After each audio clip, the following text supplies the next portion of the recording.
Hello everyone, आप सभी का स्वागत है मनीष एकेडमी यूट्यूब चैनल पर। क्लास 12 के लिए हम पढ़ रहे हैं बायोलॉजी और यह क्लास जो इंग्लिश मीडियम में होने वाला है, इसके पहले मैंने ऑलरेडी 3 से 4 वीडियो बना दिया है और प्लेलिस्ट भी बना दिया है, तो आप सभी चेकआउट कर लीजिएगा। वहां पर आपको सारी क्लासेस मिल जाएगी। यदि आप ग्रामर पढ़ना चाहते हैं उसका भी प्लेलिस्ट अलग से बना हुआ है, तो आप सारे ग्रामर की जो क्लासेस है उसको आप वॉच कर सकते हैं।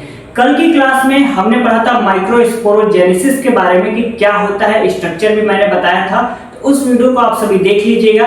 आज की इस क्लास में हम पोलन ग्रेन के बारे में पढ़ने वाले हैं कि पोलन ग्रेन क्या होता है और कैसा होता है। ठीक है, तो चलिए आज की इस क्लास को हम स्टार्ट करते हैं।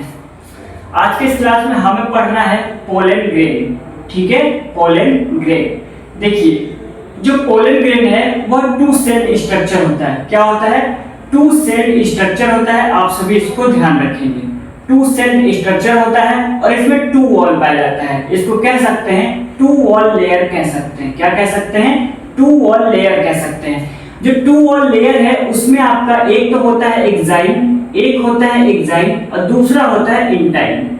ठीक है, 2 लेयर कौन कौन से हो जाएंगे? एक आपका हो जाएगा एक्साइन और एक हो जाएगा इंटाइन। एक्साइन जो है ना वो आपका आउटर लेयर है। क्या है? ये आपका जो है आउटर लेयर है और इंटाइन ये आपका क्या है? इनर लेयर है। क्या है? इनर लेयर हो जाएगा। ठीक है, इतना समझ में आया। यदि हम 2 सेल स्ट्रक्चर की बात करें तो इसको हम यहाँ पे लिख लेते हैं। पहला होता है वेजिटेटिव सेल होता है और दूसरा होता है जनरेटिव सेल। इतना आपको क्लियर हुआ कि नहीं हुआ? पोलन ग्रेन, ठीक है, कैसा स्ट्रक्चर होता है? 2 सेल स्ट्रक्चर होता है और उसमें 2 वॉल लेयर पाया जाता है। यदि हम 2 वॉल लेयर की बात करें तो उसमें जो 2 लेयर होते हैं, पहला होता है एक्साइन और दूसरा आपका होता है इंटाइन। देखिए, एक्साइन ये आपका आउटर लेयर हो जाएगा और इंटाइन है वो आपका इनर लेयर हो जाएगा। मैंने बताया कि 2 सेल स्ट्रक्चर होता है, तो पहला जो स्ट्रक्चर है वो हो जाएगा वेजिटेटिव सेल और दूसरा होता है जनरेटिव सेल। जो वेजिटेटिव सेल है वो आपका बड़ा सेल होता है और जनरेटिव सेल ये आपका छोटा सेल होता है। यहाँ तक क्लियर हो गया? इसको हम स्ट्रक्चर के माध्यम से भी पढ़ सकते हैं। देखिए, जो जनरेटिव सेल होता है ये आगे जाकर क्या डिवाइड करती है और मेल गैमेट का फॉर्मेशन करती है। क्या करती है? मेल गैमेट का फॉर्मेशन करती है और ये आगे जाकर डिवाइड करती है। ठीक है, तो इसको हम क्या करते हैं? इसको हम स्ट्रक्चर के माध्यम से देख लेते हैं। तो चलिए एक स्ट्रक्चर बनाते हैं। सबसे पहले हम 2 वॉल लेयर का स्ट्रक्चर बनाते हैं। तो सपोज एक ये लेयर हो जाएगा और दूसरा लेयर कुछ इस तरीके से हो जाएगा। ठीक है, कुछ इस तरीके से लेयर हो जाएगा। बाहरी वाले लेयर को हम क्या बोलेंगे? एक्साइन बोलेंगे। क्या कहेंगे? एक्साइन बोलेंगे, जो कि मैंने बता रखा है। एक्साइन ये आपका आउटर लेयर हो जाएगा और ये जो अंदर वाला जो है वो आपका हो जाएगा इंटाइन। क्या हो जाएगा? इंटाइन हो जाएगा, जो कि ये कौन सा लेयर है? तो ये आपका हो जाएगा इनर लेयर। यहाँ तक क्लियर हो गया? पहले तो मैंने आपको ऐसे ही बता दिया ताकि आपको क्लियर हो जाए, उसके बाद स्ट्रक्चर के माध्यम से और भी क्लियर हो जाएगा। और एक्साइन क्या होता है? एक्साइन आपका होता है आउटर लेयर। यहां तक कोई दिक्कत नहीं। चलिए देखिए, एक्साइन वाले जो पार्ट है ना उस पे क्या होता है? कुछ होता है स्पोरोपोलेनिन जो होता है वो क्या होता है? एब्सेंट होता है। और जो एब्सेंट होता है उस जगह को हम क्या कहते हैं? तो जर्म पोर कहते हैं। क्या कहते हैं? जर्म पोर कहते हैं। जर्म पोर। और देख लीजिए, इंटाइन आपका बना किससे होता है? तो ये आपका बना होता है पेक्टिन एंड सेल्यूलोज से बना होता है। किससे?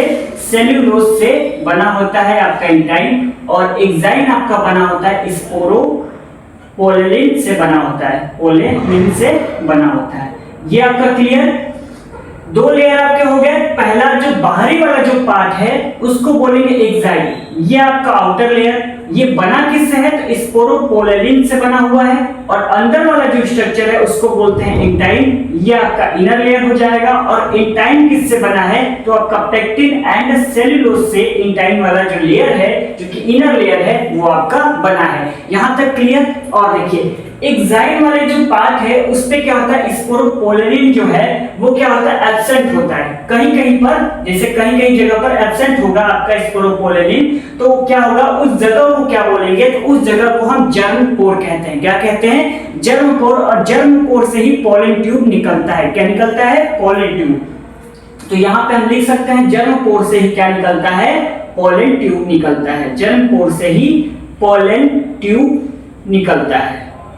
यदि आपने इसका पहला क्लास नहीं किया है तो कर लीजिए, क्योंकि सारे चीज कनेक्टेड हैं तो आपको अच्छे से समझ में आएंगे, क्योंकि ऑलरेडी 3 से 4 क्लासेस मैंने करा दिया है। जब तक आप उसको नहीं देखेंगे, केवल पोलन ग्रेन को पढ़ने की कोशिश करेंगे तो अच्छे से कनेक्ट नहीं कर पाएंगे, ठीक है। तो इससे अच्छा है कि आप पहले उस टॉपिक को कंप्लीट कर लीजिए। पहला ही चैप्टर चल रहा है सेक्सुअल रिप्रोडक्शन इन फ्लावर, लेकिन जो उसमें टॉपिक है उसको अच्छे से कवर कर लीजिएगा, ठीक है। यहां तक कोई दिक्कत? पोलन ग्रेन 2 सेल स्ट्रक्चर और 2 वॉल लेयर होता है। पहला लेयर मैंने यहां पे बताया, जो कि अंदर वाला जो लेयर है एंटाइन कहलाएगा, बाहरी वाला लेयर एक्साइन कहलाएगा।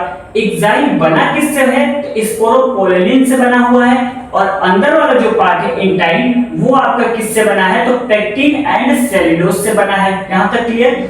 एक्साइन वाले पार्ट पे एक क्या स्ट्रक्चर पाया जाता है? कोर लाइक स्ट्रक्चर पाया जाता है। इसको और भी तरीके से कह सकते हैं कि एक्साइन पर क्या है, कुछ जगहों पर स्पोरोपोलेनिन जो होता है वो एब्सेंट होता है, और जो एब्सेंट होता है उस जगह को हम क्या कहते हैं? तो जर्म पोर कहते हैं। क्लियर? और जर्म पोर से ही क्या निकलता है?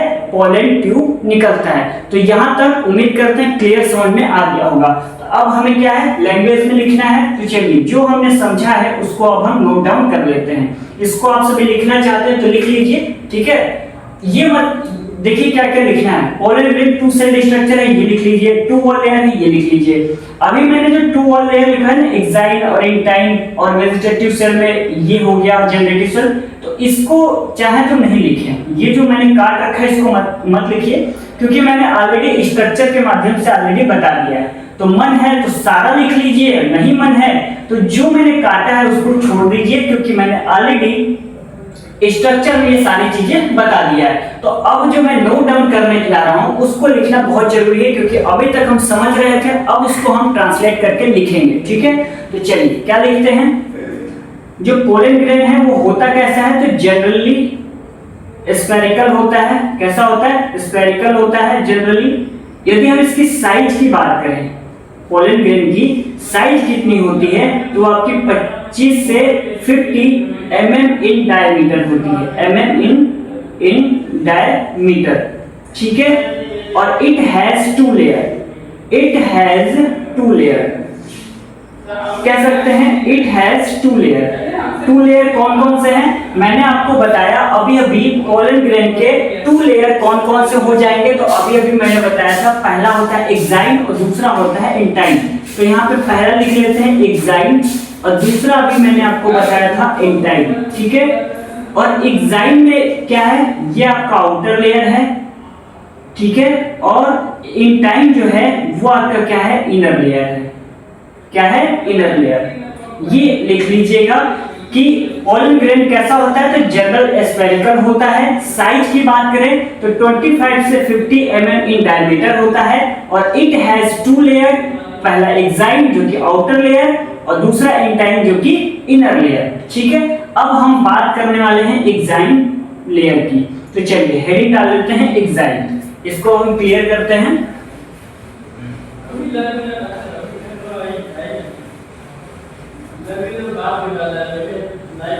इसको हम क्लियर कर लेते हैं, ठीक है। अब हमें पढ़ना क्या है? एक्साइन पढ़ना है। तो एक्साइन हेडिंग डाल देते हैं,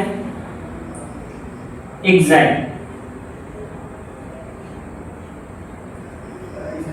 अब एक्साइन में क्या लिखेंगे हम? एक्साइन में लिखेंगे it is made of, it is made of, it is made of, किससे बना हुआ है? एक्साइन मैंने अभी अभी स्ट्रक्चर में बताया था किससे बना होता है? तो स्पोरोपोलेनिन से आपका जो क्या है, ये आपका एक्साइन बना होता है। और एंटाइन किससे बना होता है? तो मैंने अभी भी बताया था पेक्टिन एंड सेल्यूलोज से बना होता है। तो एक्साइन किससे बना है? It is made of sporopollenin,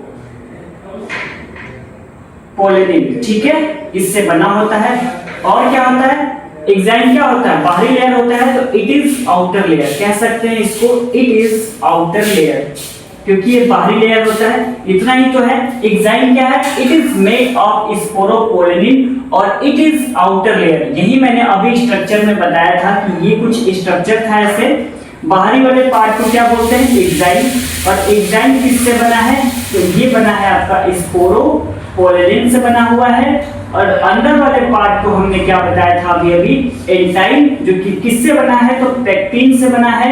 और किससे बना है, तो सेल्यूलोज से बना है। और एग्जाइम वाले ही पार्ट पर क्या होता है, पोर लाइक स्ट्रक्चर होता है, या कह सकते हैं कि एग्जाइम वाले पार्ट पे स्पोरो जो पोलेनिन है वो क्या होता है, एब्सेंट होता है। और उस एब्सेंट वाली जगह को ही हम क्या बोलते हैं, जर्म पोर बोलते हैं। क्या बोलते हैं, जर्म पोर बोलते हैं। और जर्म पोर से ही क्या होता है, पोलन ट्यूब निकलता है। ये मैंने अभी स्ट्रक्चर में बताया था, उसी को मैंने यहाँ पे लैंग्वेज में लिखा है। It is made of sporopollenin और इट इज आउटर लेयर।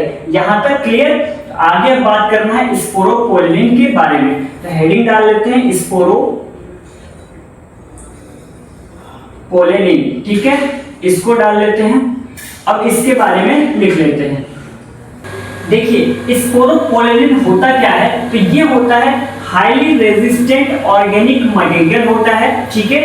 दूसरा पॉइंट हमें देखना है, it can with stand high temperature and strong acid and base. यानी जो स्पोरोपोलेनिन होता है वो काफी ज्यादा क्या होता है, हार्ड होता है, और ये हाई टेम्परेचर और स्ट्रॉन्ग एसिड के सामने भी ये आपका सर्वाइव कर जाता है, ठीक है। तीसरा पॉइंट है, enzyme can not degrade sporopollenin, ठीक है। जो एंजाइम है वह क्या है, डिग्रेड नहीं कर पाता है किसको, स्पोरोपोलेनिन को, यह डिग्रेड नहीं कर सकता। कौन, एंजाइम।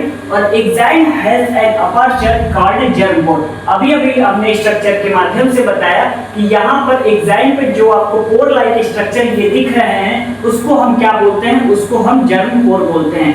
यानी कि मैंने आपको कुछ भी एक्स्ट्रा नहीं लिखवाया है, यानी कि जो मैं आपको समझा रहा हूं वही ऑलरेडी मैं लैंग्वेज में लिख रहा हूं, ताकि जो एग्जाम में आए तो आप उसे नोट डाउन कर सकते हैं, ठीक है। मैंने क्या बताया, हाईली रेजिस्टेंट ऑर्गेनिक मटेरियल होता है स्पोरोपोलेनिन, और it can with stand high temperature के साथ भी यह क्या स्पोरोपोलेनिन है वह आपका सर्वाइव करता है, एंड स्ट्रॉन्ग एसिड, और स्ट्रॉन्ग एसिड के साथ भी and base. Enzymes can not degrade, यानी एंजाइम है वो डिग्रेड नहीं कर सकता किसको, स्पोरोपोलेनिन को। और exine has an aperture called germ pore, यानी एंजाइम पे जो भी ये स्ट्रक्चर पाए जाते हैं पोर लाइक, उसको हम जर्म पोर बोलते हैं। और अगला पॉइंट हमारा ये है कि pollen grains are preserve as fossils due to sporopollenin, यानी पोलन ग्रेन को हम प्रिजर्व करके रख सकते हैं एज अ फोसिल्स के रूप में, किसके कारण, स्पोरोपोलेनिन के कारण। तो यानी कि आज का जो हमारा टॉपिक था पोलन ग्रेन वो कुछ हद तक कंप्लीट हो गया है, जिसमें मैंने एंजाइम के बारे में तो बता दिया कि आपका बनता किससे है, तो ये आपका बनता है स्पोरोपोलेनिन से। और एंजाइम किससे बनता है, जो इनर लेयर होता है ये आपका बनता है पेक्टिन और सेल्यूलोज से, यानी एंजाइम के बारे में पढ़ना बाकी है और मैंने एंजाइम आपको बता दिया है, ठीक है। तो pollen grain two cell structure और टू वॉल होता है। टू वॉल कौन कौन से होते हैं, एंजाइम और एंजाइम। और टू सेल स्ट्रक्चर में क्या क्या आएगा, तो वेजिटेटिव सेल आएगा और एक जनरेटिव सेल आएगा। तो कुछ हद तक पोलन ग्रेन के बारे में हमने पढ़ लिया है, कुछ और भी चीजें बाकी हैं उसको हम कल की क्लास में पढ़ लेंगे।